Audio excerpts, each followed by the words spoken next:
शुण शुण शुण प्रीतिपुर ग्रामवासी की आम जन अवगति कराऊँ कि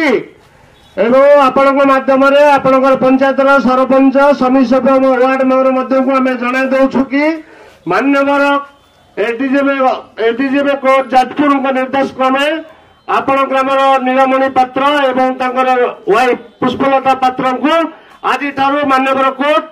पलातक घोषणा करी आसंता 15/4/2024 करे मान्यवर कोर्ट हाजर नहंती ताले तांकर संपत्ति स्थावर अस्थावर संपत्ति की बाजयाप्त करा दिबो।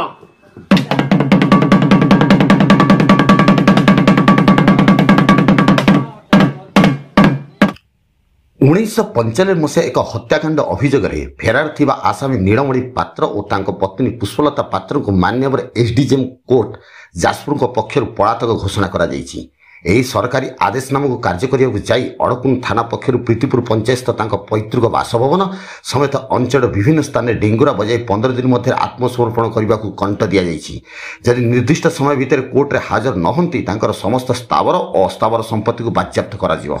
94 मसीह हाजिर आई ना मान्यवर एसडीजेएम कोर्ट मान्यवर विचारपति आज तार पलातक घोषणा कले जदि 15 दिन भीतर से कोर्ट रे हाजर न होबे ताले स्थावर अस्थावर संपत्ति जबत करा जिवो।